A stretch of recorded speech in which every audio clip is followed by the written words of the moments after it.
our children, but also Sam's uncle was my chanech in Bnei Akiva for quite a number of years. So I want to dedicate the shiur to Baruch David ben Abraham Yaakov, passed away very, very suddenly and very tragically on Friday evening. On a positive note, it's also my 34th anniversary today. Not exactly today, but certainly Parshat Lech Lecha. It was a Parsha made Aliyah. 15th of November 1989. I didn't fix a date. It wasn't up to me to fix at the time. We got in touch with the Jewish agency and they fixed a flight. There was no Nefesh B'Nefesh in those days. I still don't think there's Nefesh B'Nefesh in England anyway. I don't think it exists for England. Nonetheless, it turned out that the Parsha that I would make Aliyah would be Parshat Lech Lecha. Min HaShamayim, one of the greatest days of my life. Never ever looking back. And we had a good day today because my son got out of the army, my chatan got out of the army. I'm hoping my other son will get out of the army just for a day. He's just gone back. So we're looking at Parshat Lech Lecha. If you remember last week, I distinguished between Bnei Noach and Bnei Avraham. You should remember, I did it about 4 times. I reminded you that we are Bnei Abraham and not Bnei Noach. And I want to take it further. We were introduced to Abraham towards the end of last week's Parsha, at the end of Parshat Noach. And now we go straight into Abraham. And it's very significant because there's no introduction. This was Abraham, this is where he lived. We just start off by Yom Hashem el Abraham, Lech Lecha. That's how we start the Parsha. Vayom Hashem el Abraham Lech Lecha. And I want to look at it from a number of different angles.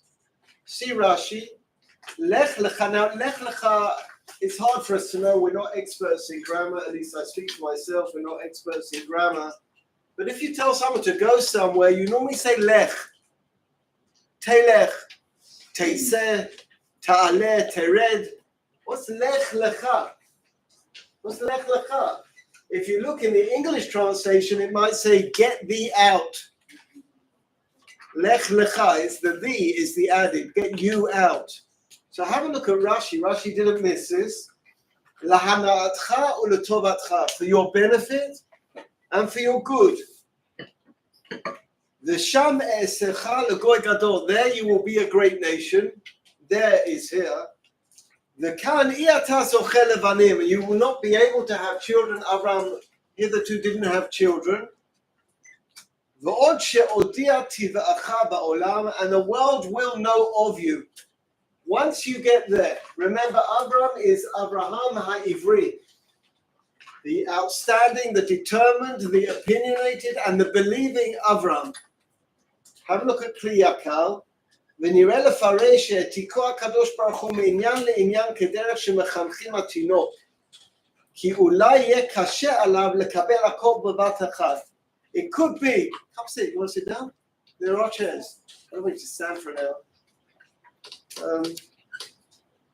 Instead of when you tell someone something and it's difficult, you don't do it in one go. You do it in stages, right? You break the news slowly.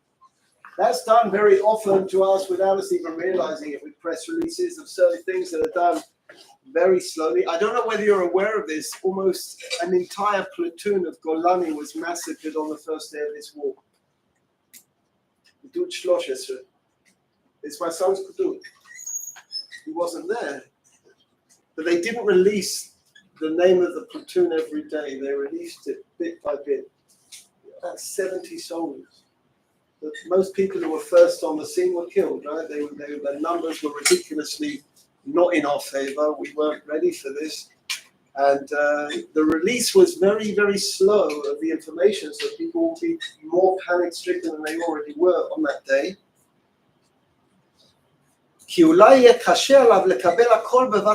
Maybe it would be too difficult to receive all the news in one go. So there are 3 divided requests of Abraham and then a 4th.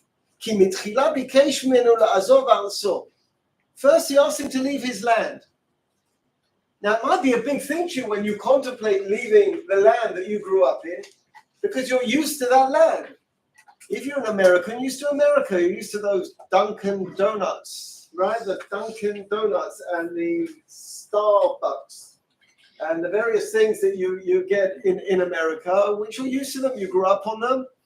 If you're from Johannesburg, you know Frangelica's like the back of your hand. If you're from London, you know the BBC. Everything is hard to leave. It's very hard to leave the country that you're in. It's not hard to leave the BBC, but it seems to follow you everywhere, unless you delete it, which I've done.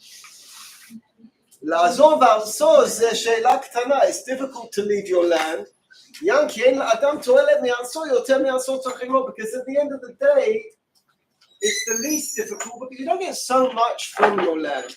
כי עם השם והכבוד המדומה שעושים לו במקום שמכירים אותו, בזולת זה אין לו שם עזר ושם מכל אנשי ארצו הרחוקים, ומנקה להתחתן לעצמם. It's not as hard. Again, everything is within context. It's not as hard to leave the country you were born in. ואחר כך, כאשר הסיח מליבי כל ארצו, אמר פניין נפשו קשורה באנשי תולדתו. The next stage is ממילא to leave your country, America, England, Canada, Australia, South Africa, wherever it may be. What about your neighborhood? Your neighborhood is your neighborhood. It's where you grew up, right? You know every street. You know the left, you know the right, you know what's this way, you know the shortcuts. You know where the shops are. You know the people to a degree, you know the shopkeepers. נפשו קשורה באנשי תולדתו שיש לו קצת עזר ושם מהם כדרך המשפחות שאחד נכנס בעובי הקורה. You go back to a certain place, it's no longer that relevant to me. When I go back to the shul that I grew up in, which is also Sophie's shul as well, I recognize more nameplates of people who have died than I do people in shul. And it's a new congregation. I don't know that congregation. I've been in Israel for 34 years. It's a new congregation. I recognize more people in the shul up the road because that's where they decided to move their families to. And what is the third thing the Kliyaka will tell us, which is the hardest of all, is Beit Avicha. You live in your family, right? Your house is your fortress. That's where you grow up. It's your house. It's your bedroom, your bathroom, your dining room. You know your house. You can close your eyes and be in your house. And to leave your house, that is the biggest challenge of all. Even though if you think about it logically, it actually happens the other way around. You leave your house, you leave your neighborhood, you leave your country. That's the order. But it doesn't say that. It says, Al-Secha Molatetecha Beit Avicha, because the koshi gets more difficult. What is the hardest of everything? And the girls here can tell you, is El Haaretz Asher Areka. He has no idea where he's going. This isn't just a geographical issue. It's a cultural issue. It's a way of life. It's a language. It's humor even. You make a joke and no one laughs. It's like, huh? I mean, I had a lot of fun with this as my first years developed by making jokes and enjoying the fact that no one understood them. And that's really been the story of my life. But in Israel, absolutely no idea. And language, don't understand or appreciate. You can't express yourself. You don't have the confidence to express yourself. In a language, it's not your language. You didn't grow up. You can speak in English. You feel fluent in English. And they think because you don't speak the language that you're an absolute fool.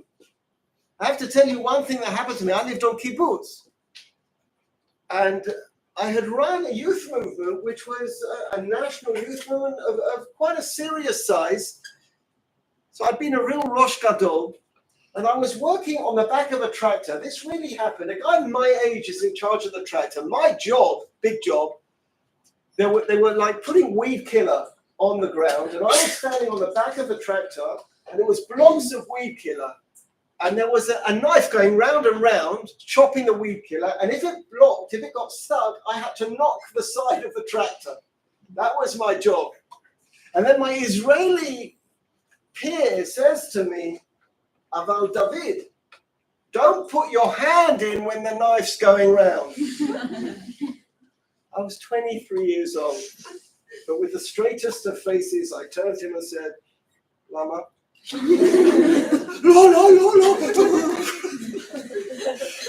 The assumption is, you ever heard an English person speaking to a foreigner who can't speak English? What I'm saying is very, very loudly and very slowly, because obviously if they don't speak English, they don't have a brain. And that's our assumption, right? Especially us when Anglo, if you speak to European chevras, when Odelia comes back, please God, anyone who comes from Europe, they can speak Hebrew, because the assumption if you're from Europe is they don't speak your language. Our assumption is they speak our language or I'm not speaking to them. Don't try and speak English in France and see what you get from the French. You just try and speak English. They will not speak to you in English. They will not. That's what Kliyaka talks about. It's Lech Lecha, it's for you, but there are difficulties here, and the difficulties are real challenges. They're real challenges. You've got to leave everything that you feel confident in and go to a place where you really know nothing about. You wave the flag, you did Yom Ha'atzmaut, you did the parade, but you really know nothing about where you are. You're getting a taste now of what an Israeli has been going through for 75 years. This isn't new. It's more horrific in certain ways, but it's not new. Wars and air raid sirens, it's not new. And you're seeing Israel, which is the real Israel. I want to go to a different perspective now. Go to Rav Zevin. There is also an individual's perspective. Lech Lecha. Katuv b'Sfarim Lech Lecha. So I said there's a question here. It can't say Lech, Telech. What's Lech Lecha? Go for yourself. He says, Lech la'atzmutcha. Go to yourself. Upirshu advarim b'derech kabbalah l'shoresh nitmatcha. Here we're moving on to a totally different facet, totally different roved. Is not go to your country. Go to you. Go find yourself. This is the Hasidic direction. A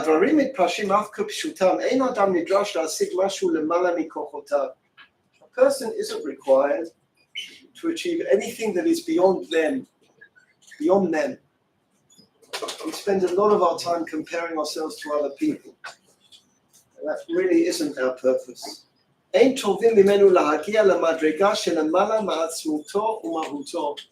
only demand God has of us is to get to ourselves.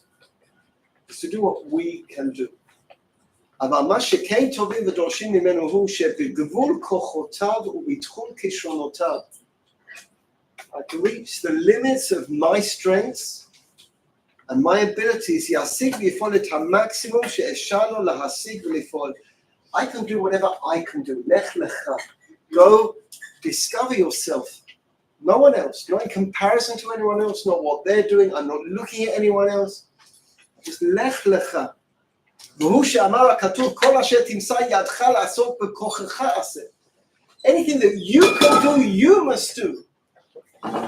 ומאליו מובן שאין הכוונה שיעשה אדם מה שלבו חפץ. It doesn't mean just do whatever you want.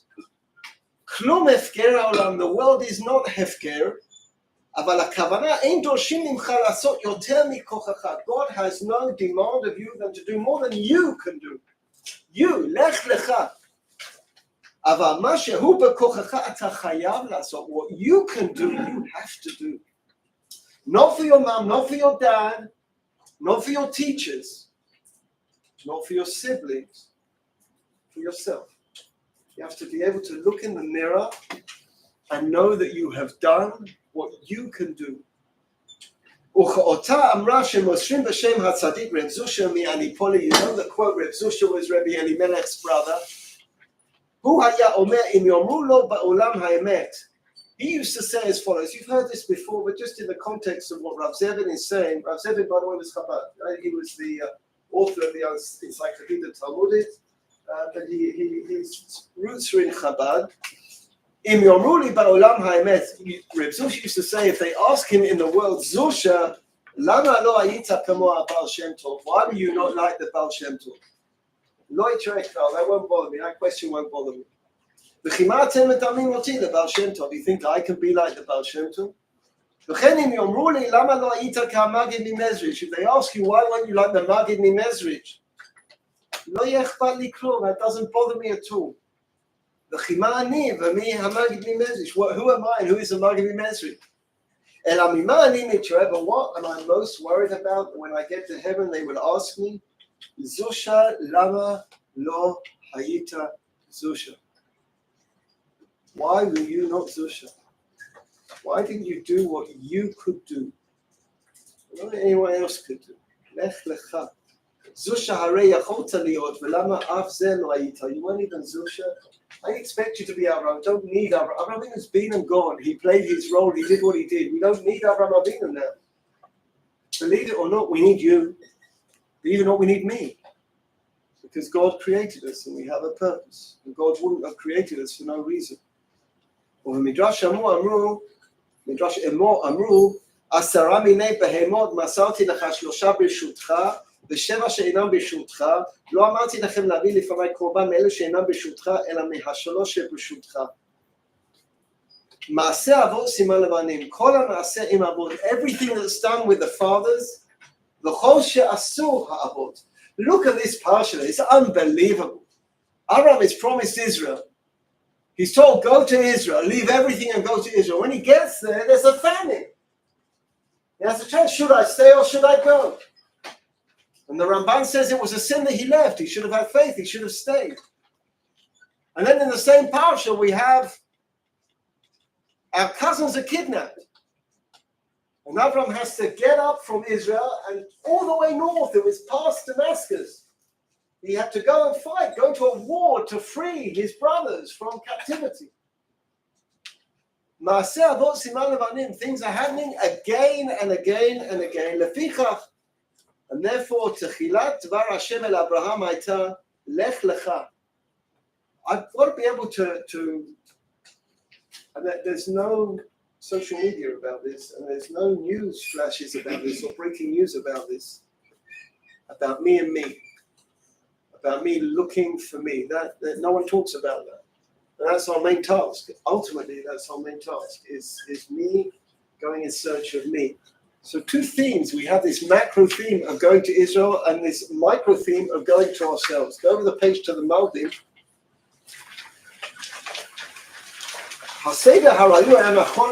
So he's going to repeat the same question which everyone's asking, which is what the Kliyaka asked. First you leave your father's home, then you leave your neighborhood, then you leave your country.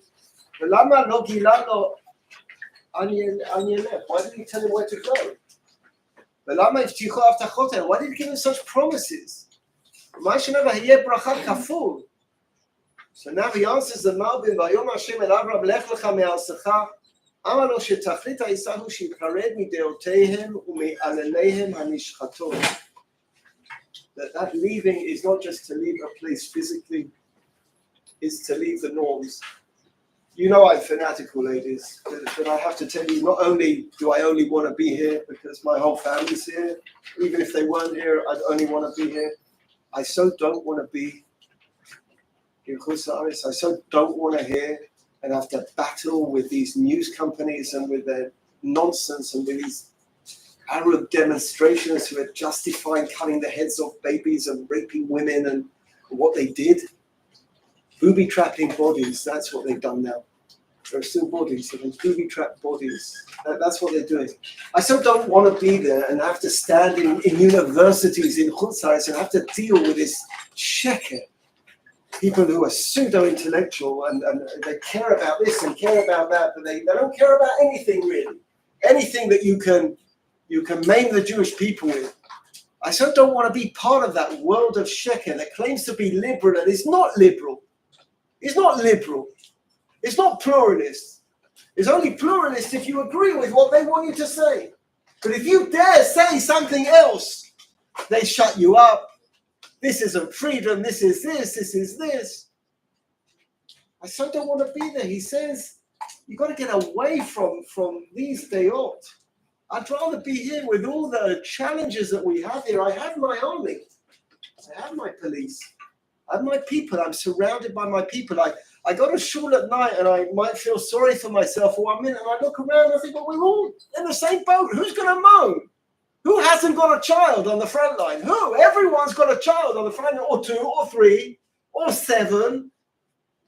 So what am I going to look? I'm a misgay. We're all in it together. We're just doing it together. We're just helping each other. I'd so much rather be here than be anywhere else. Why would I want to be in a country where I just have to defend what they make to be the indefensible, where they challenge all the time? And what, am I going to have a regular life with this going on? Min ha'eretz ma'avira misgar meracham hazala, min ha'ir sheshochem ba. I'm sure, I don't know, I've not spoken to people, but I have actually. I've spoken to my sister who still lives in these surroundings. It's screamed at by Arabs and shouted at. I have a nephew doing medicine in Cambridge. He got a message on social media saying, "Why aren't you in the gas chamber?" Studying in Cambridge. Stick your big nose somewhere else. That's what he got on social media. I can show you. I mean, what can you do about that? What are you going to do? I just want to get out of there. If you physically move out of the place, your whole frame of mind changes. Your whole way of thinking changes. His father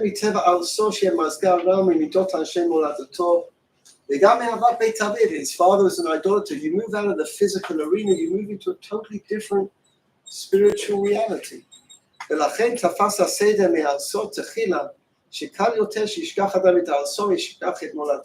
he says, again, we were talking about physically, it's easier to leave your country, a bit harder to leave your neighborhood, and a bit harder to leave Beit Abicha.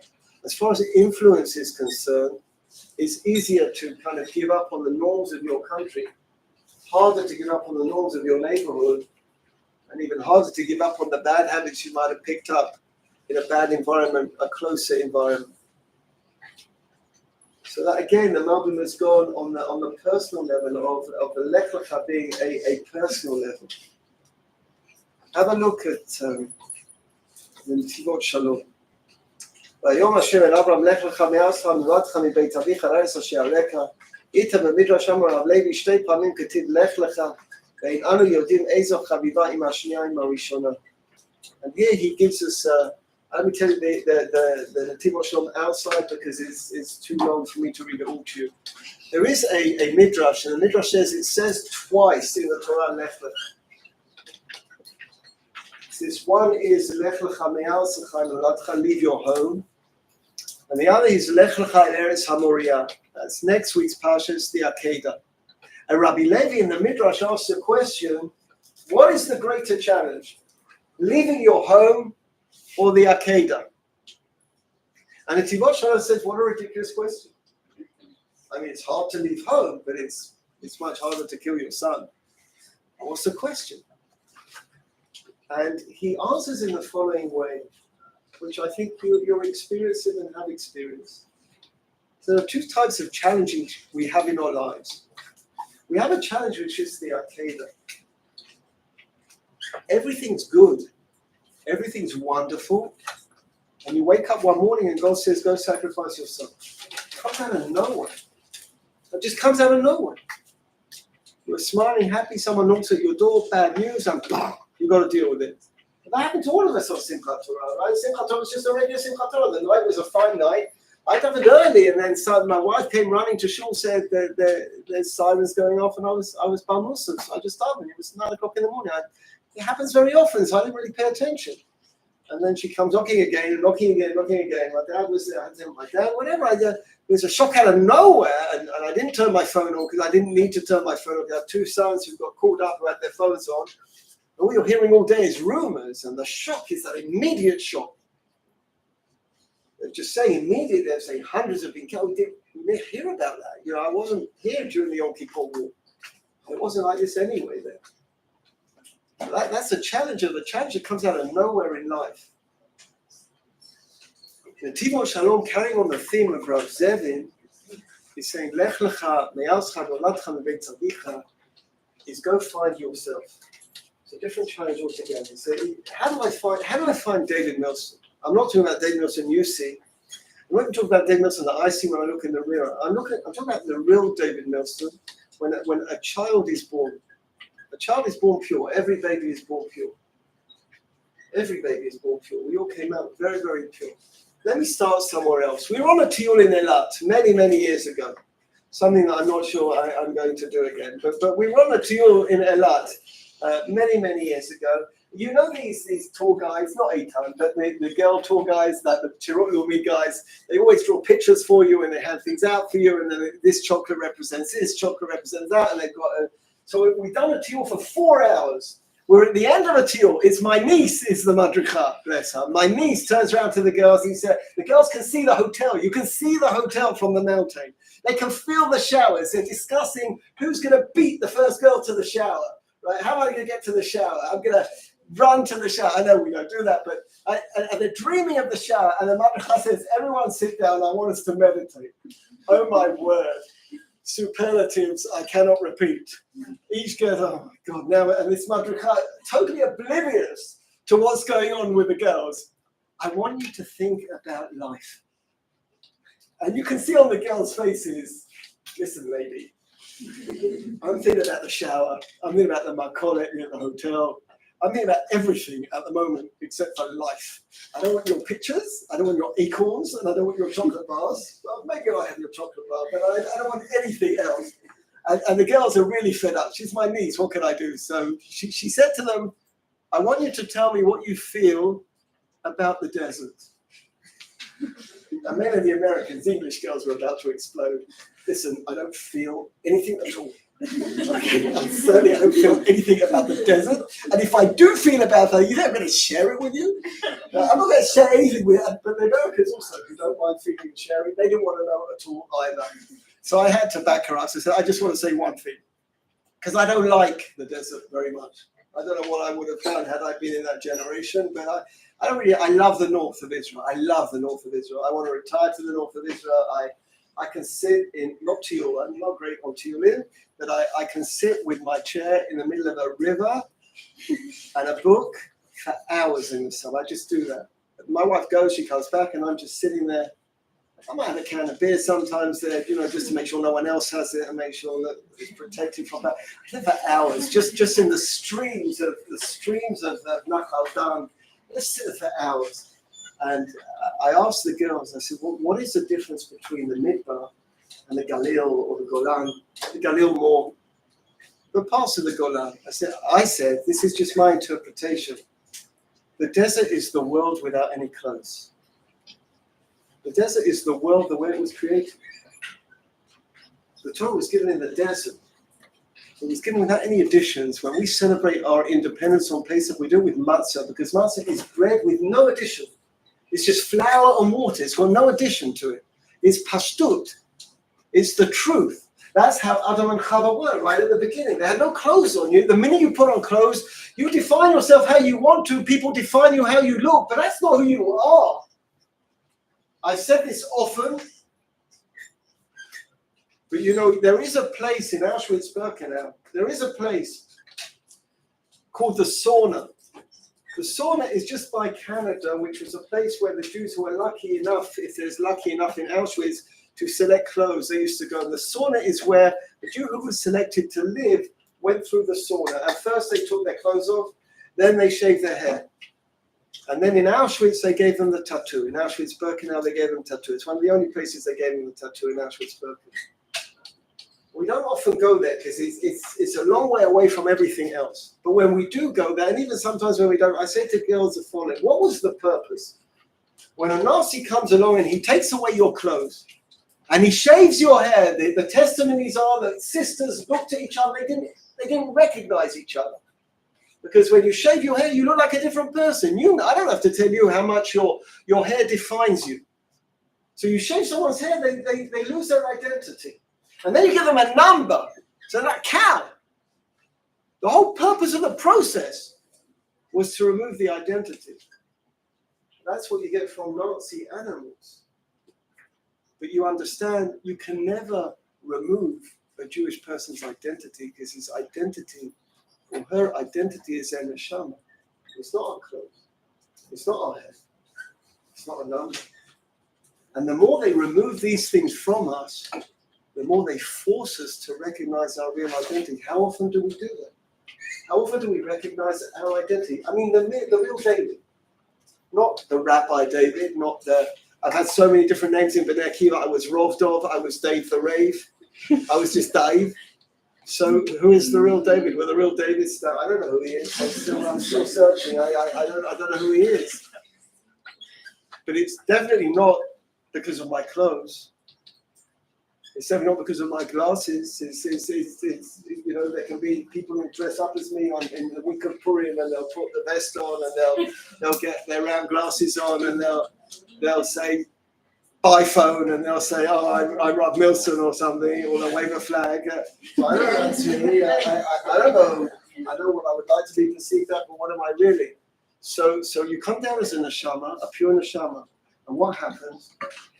This is what Shalom says. It's a terrific essay. He says you accumulate layers. Layers that aren't you. You accumulate the layers from your country. You accumulate layers from your neighborhood. You accumulate layers from your father's house that aren't always like. They're also physiological. They're just manners that you don't even realize that you're copying your parents. There was an Israeli teacher once in the school. He used to walk like this. That's how he used to walk, peculiar. And on occasion, 3 of his children came. It was like a Disney movie. They were walking like that. You ever see? They've all got nuances. The kids have the nuances of the parents. You look like your parents. You adopt things that you have no idea you're doing things that your parents do. You're just copying them because you grew up in that. So these are positive things, but there are negative things. So the Tibor Shalom says, you want to get to yourself. You've got to remove. You've got to remove.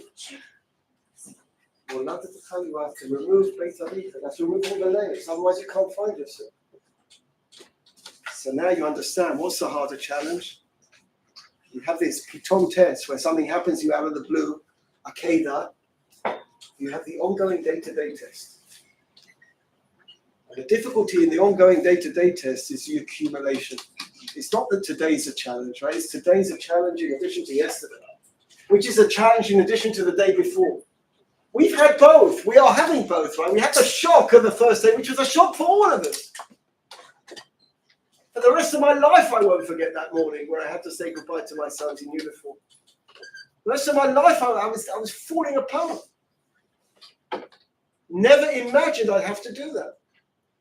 Your 2 sons finished the army. You think, Baruch Hashem, they finished. And now they're doing stuff they never did when they were in the army. The shock. And then once you finish with the shock, and the challenge of the shock is the reality that we're facing every day. It's Lech Lecha. It's a routine reality of finding yourself, putting yourself together with the accumulation of each day. Each day comes with its challenge. It's not just a challenge of today. It's a challenge of today in addition to the challenge of yesterday. They said the straw that broke the camel's back. That's a phrase in English as well, right? The last straw, they call it, right? So what does it mean? You put a straw on the camel's back, it doesn't do anything. But if it's a straw after a straw after a straw after a straw, it'll break the back. It's a last straw. So the straw in itself doesn't mean anything. My challenge today is fine. But it's in addition to yesterday.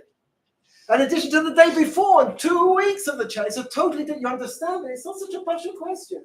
So the Akeda was a challenge on the first day. We had to deal with it. We dealt with it. Baruch Hashem, somehow we had a lot of courage. And almost every soldier who went down, they got killed. Well, the first soldiers who they picked up their guns and left their communities and went straight into a war. On an average of 10 to 1 in a good scenario. An average of 10 to 1. And you understand it wasn't just Hamas who came over the border. Just so you know, when you're reading the non-Jewish press, it was Gaza civilians who came over the border and raped and beheaded. It was regular civilians who came over and followed Hamas into Israel. I wish the BBC would just tell the truth sometimes. Just tell the truth. They weren't all Hamas. Hamas were uniform. There were regular Gaza civilians came running into Israel and did what they did. And our heroes went and fought. Heroes. And died. And much will be said about that. That was the challenge of then. The challenge today is now shigra. It's now our routine. It's a routine you've chosen, right? It's to be here and be here. But it's an accumulating challenge, and the challenge increases every day because it's not just today. It's today in addition to yesterday, in addition to the day before. So it's not such a silly question that Rebbe Levi is asking. It's a very, but above and beyond that, goes together with what Rav Zevin said as well. It's Lech Lecha. If I want to find myself, I have to metaphorically take my clothes off. I have to take all the layers that I have accumulated over the years just to find David, just to find who he is. I don't even know how to do it. I don't know, but I know it's true. I know what he's saying is true. I know that it's an important message. So let's go back and finish with the macro. Go to the klali Chayim, the Chalban. The two messages that I'm coming with today are of course, it's micro Lech Lecha, but I can't run away, especially being at my 34th anniversary. Can't run away from the overall idea, right? Which is go to Israel, be in Israel. It's undeniable. Listen, it doesn't matter. I don't care what your ideology is. You could be Satmar, you could be the Torah Carter, you could be Abodim. It doesn't matter. The Torah says to Abraham, Lech Lecha el Eretz Asher Areka. I'm afraid it does not say Lakewood. It doesn't say Glen Hazel. It doesn't say Golders Green. It doesn't say Caulfield. Certainly doesn't say Perth. That's what it says. So have a look at Talei Chayim. פרשת לידתו של עם ישראל והתגלותו לאור עולם. אברהם אבינו, אבי האומה, הוא הגרעין שטומם בחובו את כל האורות הגדולים שעתידים ישראל לעיין לעולם. Abraham Avinu is our father, he's our forefather. All the lights of the future are embedded with him. וכך אצל אברהם אבינו גנוזה מתומסת כל ההיסטוריה של ישראל. Within Abraham Avinu we have the entire history of the Jewish people. כל האורות של גדולי ישראל שבכל הדורות, כל המעשים הנפלאים של עם ישראל. מעשה אבות סימן לבנים is the theme of the Ramban. But what our fathers did is a sign for us. מסירות הנפש להשם. Abraham Avinu is introduced in last week's parsha with the willingness to die for his belief. In Or Kastir, you know the midrash when he was thrown into a fiery furnace because he believed in something. Chesed u'ma'asim tovim Torah mukah v'nifla'a. הפרשה שלנו, next paragraph, מתחילה מציוויו של הקדוש ברוך הוא אברהם ללכת על סכנה. That is the first words God said to הקדוש ברוך הוא, go and live in Israel. הנה רואים אנו שהפסוק הראשון בתורה המדבר על עם ישראל בא ביחד עם ארץ ישראל. I'm afraid it's indisputable. The first pasuk that talks about Am Yisrael talks about Eretz Yisrael. There's no other pasuk. It's the first pasuk. Nekudat hapticha shel Am Yisrael, the opening discussion with Am Yisrael, who is Avraham Avinu, is Eretz Yisrael. It's the land of Israel. We can live as a people outside of Israel. I spoke about that in the shiur klali at the beginning of the year. As a tropical plant in a greenhouse. Not as a plant living in its natural habitat. You saw that on Sukkot, right? You get Arba Minim wherever you go here.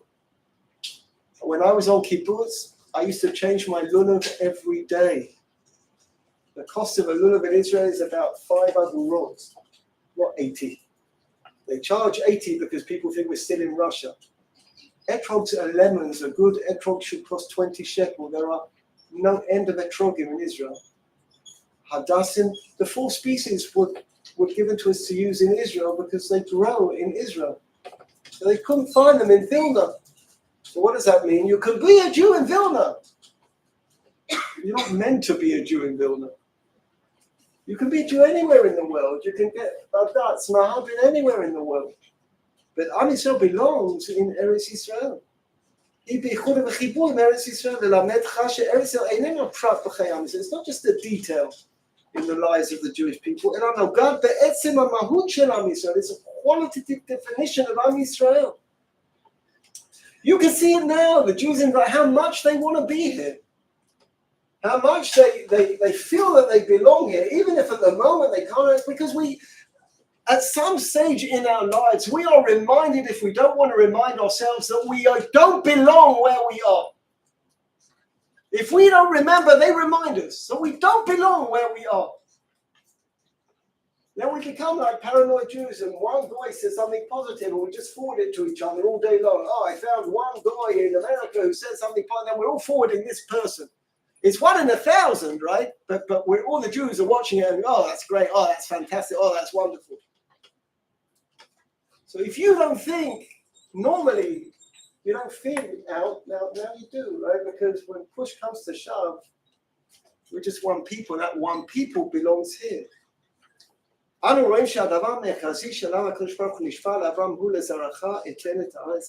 first thing, there's no theology in the Parsha. God says to Abraham, I will give you this land.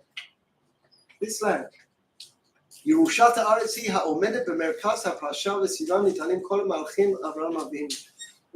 The whole Parsha is about that. Abraham goes north, he goes south.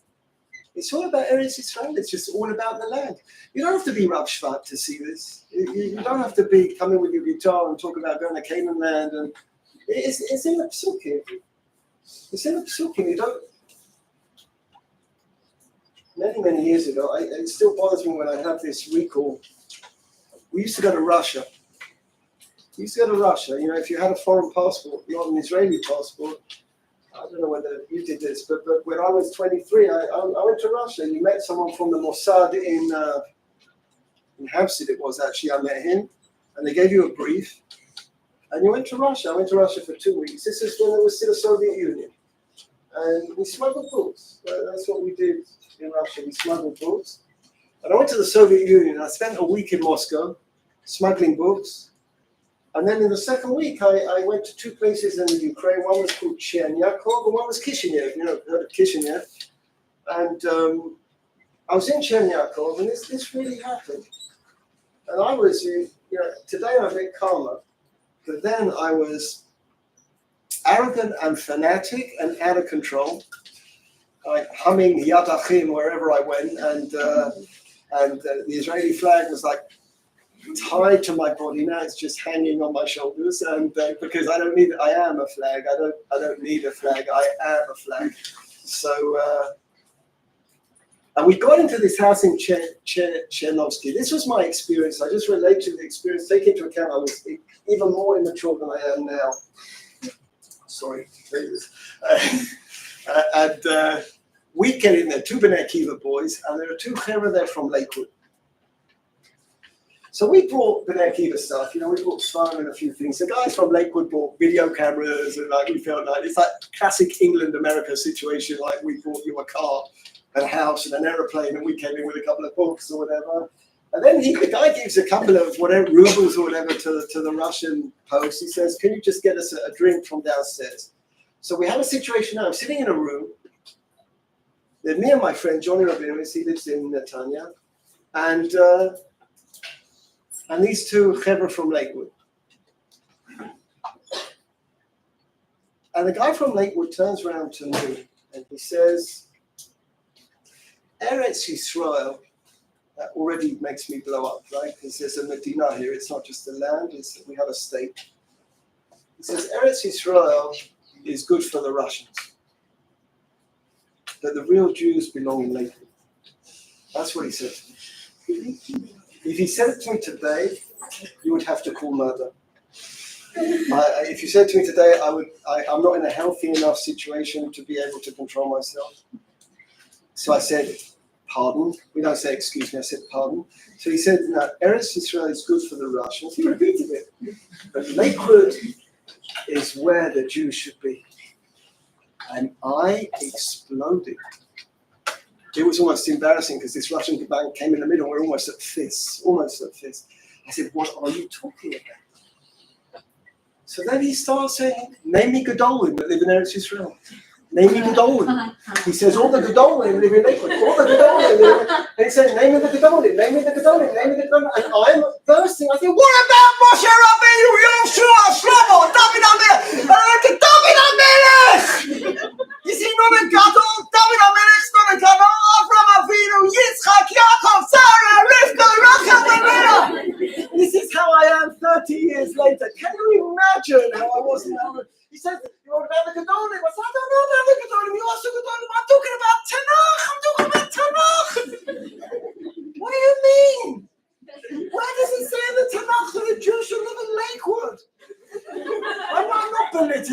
tomorrow they learn in Lakewood. I'm not belittling the community, but you think, Be'emet, Mashiach's coming to Lakewood?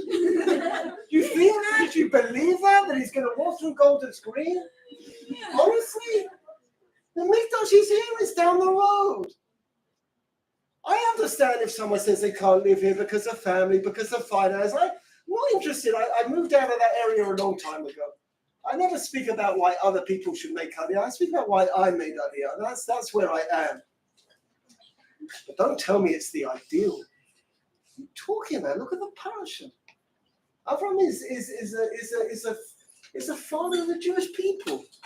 And the first thing God says to Avram is, go and live in Israel. I'm going to argue about it. The Rambam thinks it's a mitzvah or not. Do me a favor. You ever heard the argument, you can't see the forest for the trees? So you go to yeshiva and they start saying, no, no, the Rambam doesn't count as one of the mitzvahs. That's it. So that's it. What about all the stories in Bereshit? Why the whole Tanakh is about Israel? Did you notice that? And then someone's very, very, very strong. I am fanatic now. They're very strong. Says to me, I can't celebrate Yom Kippur because it's in the old.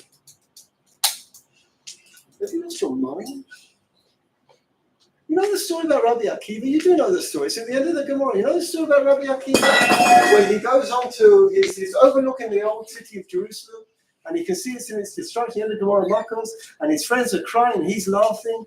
And they say, why are you laughing? He says, why are you crying? And we're crying because there are foxes walking around Harabah. Why are you laughing? He says, because there are two nevuahs. One nevuah says that the Jews will be destroyed. The other nevuah says that little children will be walking the streets of Jerusalem. So if one came true, the other's going to come true. You tell me, ladies. I can't say. You tell me, if Rabbi Akiva had been in my Rebbe Nachman shir today and didn't walk out because it was not good, had he been there and he heard little children outside trying to beat air raid sirens, you don't think Rabbi Akiva would have laughed? You'd have seen the Nebuah. You see it every day. That passage written in the old square. You see it every day, little children walking around Jerusalem. Rabbi Akiva's Talmidim died. I cannot believe that Rabbi Akiva wouldn't have celebrated it. I cannot believe it. It's not inconceivable to me. And let me tell you one other thing.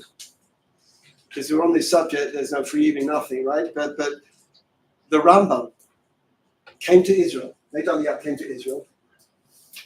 He came to Harabait, and then he went to Hebron. It's written, I can show you black and white. In his letters, the Rambam writes, he writes, the day that I visited, he gives the date, the day I visited Yerushalayim is Harabait, the day I visited Hebron will be festivals for my family forever. I mean, no tachmin. Festivals for my family forever. So again, I'm just suggesting, if the Rambam just visited Harabait and just visited Hebron, and he declared this a festival for his family forever, what would the Rambam do today if he walked into Israel and he saw our malchus, our army, and our police, and our government? Doesn't matter which government. He said Hallel because he visited the 7 steps outside Marat HaMachpelah. That's it. He said Hallel. It's written in the Rambam. And I can't believe I have to argue with people about it. Now at this stage, if people say to me, they don't want to do this, they don't want to do what you want. I don't care. I mean, the only thing I do every day is that I look in a mirror on the wall and I say, mirror, mirror on the wall, who is the most Zionist of them all? And Rav Shvat still comes up. It's a belief, though. But there are things here. Again, what you choose to do, you choose to do. That's not the question. But changing the truth is a question. You do whatever you have to do for whatever reason. Everyone justifies what they have to do and answers to themselves and to God, not to me, definitely not to me. But don't deny the truth. The whole parsha is about Israel. B'nai Avraham. And we're told Lech Lecha, and it's so hard. Ladies, I want you to know, I loved England. I loved it. I love the culture. I love the sport. I like the politics. It was Thatcher time at the time, the end of Thatcher time. But I was interested in everything. It was a culture I liked. I never left England because I didn't like England. The regular English person who isn't Arabic just is interested in alcohol and football. They really don't care about anything else. There's nothing more important to them. The only sugya came up in England every day of COVID is, when is the pub opening? That was it. That was what occupied their minds. It wasn't sure. I mean, they don't really care. Honestly, they couldn't even show you where Israel is on a map. And there's a lot of Arabs in Europe. There are a lot of Arabs in Europe, and they have a lot of influence on. It's not like the English were pro-Semite ever, and they're still mourning over the fact that we kicked them out of Palestine, but nonetheless, I loved England. I loved it, and I like the music. I didn't leave England because I didn't like it. I left England because I think a Jew has to live in Israel. I think a Jew has to live in Israel. I belong here. I have this feeling. I'm sure you have it as well. It happens only once a year. On Yom Ha'atzmaut, I have this feeling. It's like a day for me, like no other. Because every other festival that we have, we're trying to remember.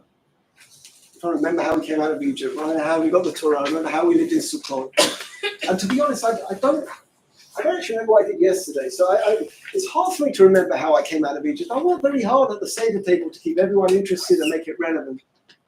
And we're sitting in my sukkah. Some who've been in my sukkah. I don't think they lived in sukkahs like that in the Midbar. I think our sukkah is much nicer, actually.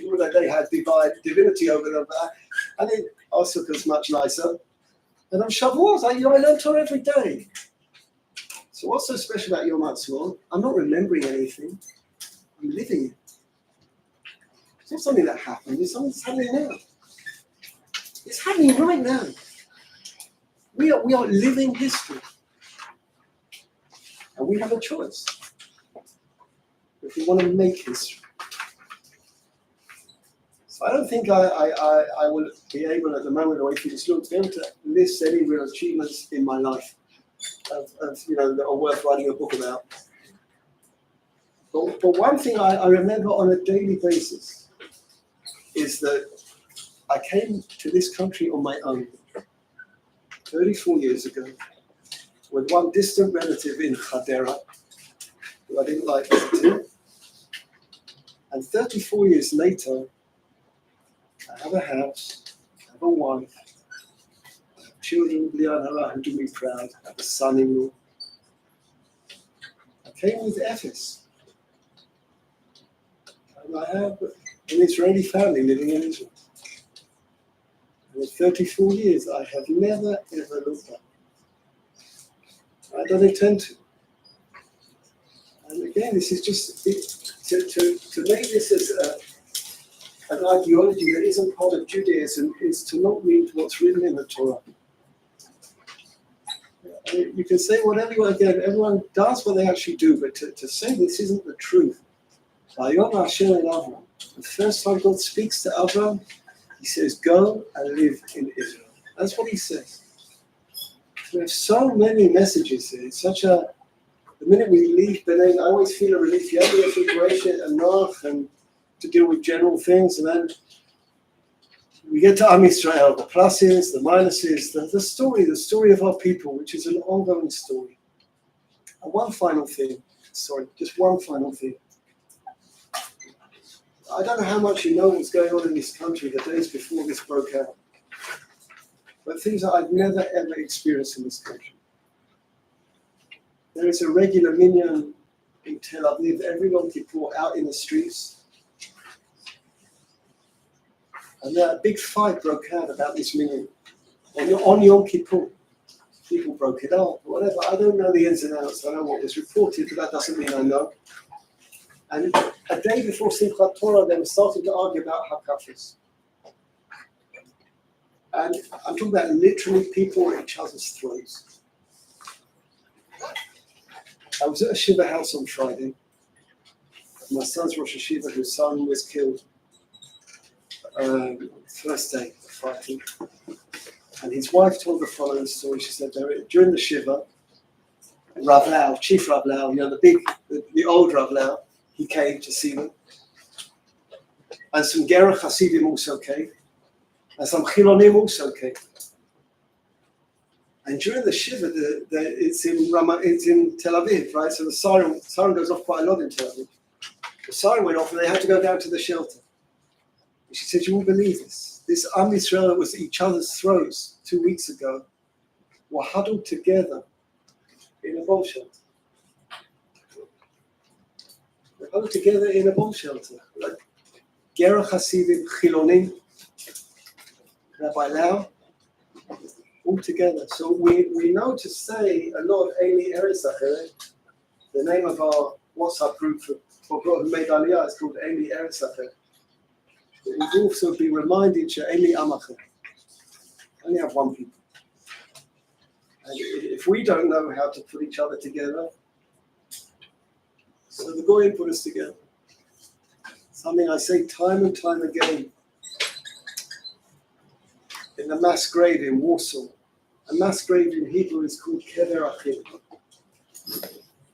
You don't have to wait to be in a kever to be Achim. You can be Achim without being in a kever. And we have seen the most remarkable things. I asked our children, do they need food? They said, are you joking? Someone turned up at my son's base the other day with 700 pieces. They don't know what to do with the food. There's a joke going around in Israel now, they're asking them what they want, like a car. So, okay, you can have a car. Whatever they ask for, I can have an iPhone, whatever you want. It's like a joke. Whatever you want, certainly. It's the most incredible thing, this outreach of love, which is the way it should be. It wasn't a few weeks ago. It is now under terrible circumstances. But Am Yisrael and Eretz Yisrael go together. And there's no other subject that you can really talk about in this week's podcast. I'm sorry for going over time.